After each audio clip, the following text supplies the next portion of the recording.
Friends, welcome to art paradise. இன்றைக்கி ஒரு morning routine work தான் பார்க்க போகிறீங்க. காலையிலேயே முட்டையை வேக போட்டு வச்சுட்டு ஃப்ரெஷ்ஷாக டீ வச்சு குடிச்சிட்டு வேலையை ஸ்டார்ட் பண்ணலான்னு தொடங்கியாச்சு. இன்றைக்கி நான் லஞ்சுக்கு பார்த்தீங்கன்னா பருப்பு சாதமும் வெண்டைக்காய் பொரியலும் தான் ரெடி பண்ண போகிறேன். காலையிலத்துக்கு கஞ்சி, இட்லி, தோசை, குழம்பு எதுவும் ரெடி பண்ணல. ஏன்னா நேற்று வச்சுருந்ததையும் மேனேஜ் பண்ணிக்கலான்னு வச்சாச்சு. அடுத்தது பார்த்திங்கன்னா நான் லஞ்சுக்கு மார்னிங் பிரேக்ஃபாஸ்ட்டுக்கு எல்லாத்துக்கும் சேர்த்து தான் வந்து இந்த வெங்காயம், தக்காளி, இஞ்சி பூண்டெல்லாம் எடுத்திருக்கேன். இது பார்த்திங்கன்னா இந்த இஞ்சி பூண்டுக்கு நான் இன்றைக்கி டயட் சிக்கன் ரெசிபி செய்கிறதுனால அதுக்கும் சேர்த்து தான் நான் எடுத்திருக்கேன். பருப்பு சாதத்துக்கு இஞ்சி பூண்டு பேஸ்ட் ஆட் பண்ணி செய்யும்போது ரொம்ப டேஸ்ட்டாக இருக்கும்.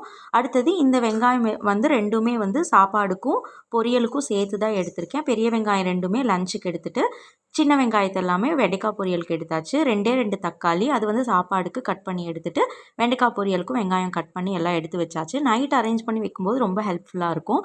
அடுத்தது இப்போ சாப்பாடு தாளிக்க போகிறோம். அதுக்கு எண்ணெய் ஊற்றிட்டு பிரியாணி ஸ்பைசஸ், பச்சை மிளகா, வெங்காயம் எல்லாம் ஆட் பண்ணிவிட்டு எல்லாமே ரேண்டமாக கட் பண்ணி ஆட் பண்ணி நல்லா வதக்கிட்டு தக்காளி எல்லாம் சேர்த்துட்டு மஞ்சத்தூள், அதுக்கப்புறம் கொஞ்சமாக உப்பு எல்லாத்தையும் சேர்த்து நல்லா வதக்கிக்கணும். ஃபைனலாக நான் வந்து அரிசி ஊற வச்சுருக்கேன். அரிசியில் வந்துட்டு அவரைப்பருப்பு சாதம் தான் இன்றைக்கி நம்ம பண்ண போகிறோம். அதுக்கு அரிசியிலையே ஊற வச்சிட்டோம்னா ரொம்ப ஈஸியாக இருக்கும் நமக்கு விசில் விடும்போது. இப்போது அரிசிக்கு தேவையான அளவுக்கு தண்ணி, உப்பெல்லாம் ஆட் பண்ணி குக்கரில் லிட் போட்டு 2 விசில் விட்டு இறக்குனா சூப்பராக ரெடி ஆகிடும்.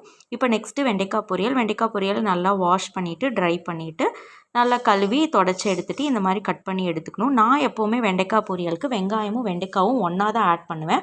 அப்போனா தான் வெண்டைக்காவும் ஈவனாக வந்து ஃப்ரை ஆகி எண்ணெயிலே ஃப்ரை ஆகி சூப்பராக கிடைக்கும். அதனால் இந்த மாதிரி கடுகு, கருவேப்பிலை, உளுந்து, வரமிளகாலாம் போட்டு தாளிச்சிட்டு நம்ம வச்சுருக்க வெண்டைக்காவும் ஆட் பண்ணி நல்லா வதக்கிட்டு கொஞ்சமாக மஞ்சள் தூள், உப்பு சேர்த்து நல்லா வதக்கிட்டு லிட் போட்டு க்ளோஸ் பண்ணி ஒரு 5 மினிட்ஸ் கழித்து நல்லா வதக்கி விட்டு இறக்குனோம்னா சூப்பராக வெண்டைக்காய் பொரியல் ரெடி ஆயிரும். அப்படியே side by side diet chicken recipe தான் பண்ண போகிறேன். 200 கிராம் சிக்கனுக்கு இந்த அளவு சரியாக இருக்கும்.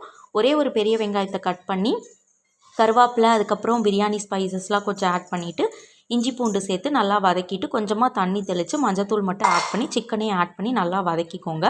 இதை க்ளோஸ் பண்ணி தண்ணி விடுற வரைக்கும் நம்ம க்ளோஸ் பண்ணி வச்சுக்கணும். அப்படியே சைட் பை சைடு நான் கஞ்சி ரெசிபி தான் செய்ய போகிறேன். அதுக்கு ஒரு சின்ன குக்கரில் தினை அரிசி தான் எடுத்திருக்கேன். அதை நல்லா வாஷ் பண்ணிவிட்டு 100 கிராம் அரிசிக்கு நான் கிட்டத்தட்ட ஒரு 3 கிளாஸ் தண்ணி ஊற்றுறேன். அப்போனா தான் இதுக்கு நல்லாயிருக்கும். நெக்ஸ்ட்டு ஒரு 5-6 பல் பூண்டு, கொஞ்சமாக சீரகம், கருவேப்பிலை, அப்புறம் ஒரு ஸ்பூன் மிளகு இதெல்லாம் ஆட் பண்ணி ஒரு கலக்கி விட்டுட்டு உப்பும் ஆட் பண்ணிவிட்டு லிட் போட்டு க்ளோஸ் பண்ணி நிறையா விசில் விடணும். கிட்டத்தட்ட இதுக்கு ஒரு 7-8 விசில் விட்டால் தான் நல்லா வேகும். அதையும் வச்சாச்சு. அப்படியே சைட் பை சைட் தோசை ஊற்றிட்டேன். ஒரே ஒரு நெய் தோசை மட்டும் ஊற்றிட்டு மற்றதெல்லாம் நார்மல் தோசையாக ஊற்றிக்கிட்டேன். ஒரு 2-3 தோசை மட்டும் ஊற்றி ரெடி பண்ணி வச்சாச்சு. ஏன்னா இட்லியும் ரெடி பண்ணியிருக்கிறதுனால தோசை கம்மியாக ஊற்றிட்டேன். அடுத்தது பார்த்திங்கன்னா ஃபைனலாக இதுக்கு பெப்பரும் சீரகத்தூளும் போட்டு இறக்குனோம்னா டயட் ரெசிபி சூப்பராக இருக்கும். கண்டிப்பாக இந்த டயட்டில் இருக்கவங்களுக்கு இந்த சிக்கன் ரெசிபி ரொம்ப ரொம்ப ஹெல்ப்ஃபுல்லாக இருக்கும். வீடியோ பார்த்திங்கன்னா யூட்டிலைஸ் பண்ணி பாருங்கள் டயட்டில் இருக்கவங்க.